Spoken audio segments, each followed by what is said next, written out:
Mr. Aiden. This is the AP Chemistry 2026 free response question number 5. This was on the May 5th exam, and let's get to it.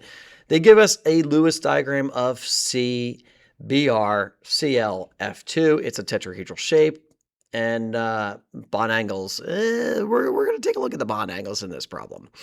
And that's what they go to right away, or they take a look at the bonds. Which one's the most polar? Obviously, the CF bond is the most polar. Since this bond has the greatest electronegativity difference, the large difference results in a higher polarity.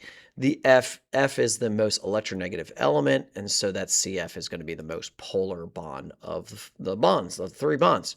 Then this one, I like this one. This one's a little bit interesting. Here they're getting into the particulars. Can you problem solve using your understanding of AP chemistry? And they said the C to F bond angle is a little bit less than 109.5. The Br, the C to Cl bond angle is a little bit greater than 109.5. Explain these differences using atomic structure and the VSEPR model. And you can see the Br and the Cl have larger electron clouds.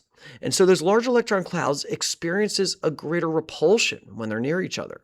To minimize this repulsion, the bond angle expands beyond the ideal 109.5 to 112.3. The smaller electron clouds of the F atoms reduces the electron pair repulsion, resulting in a smaller bond angle.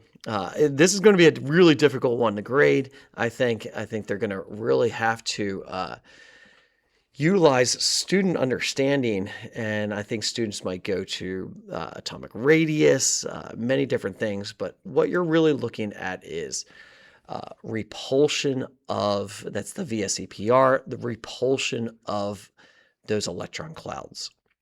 Then we want to clearly identify all the intermolecular forces. Pure CBr4 is going to be London dispersion. You can see it's a very symmetric molecule, and so it's only London dispersion. The CBr-ClF2 is going to be London dispersion, obviously, and some dipole to dipole. No hydrogen bonding there, only London dispersion and dipole to dipole.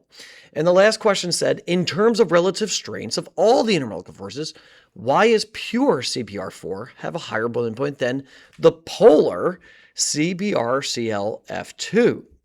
Even though CBr4 only has London dispersion forces, the greater molar mass of the molecule results in significantly a larger amount of London dispersion forces than the CBr-ClF2, resulting in the molecule having greater polarizable electron clouds.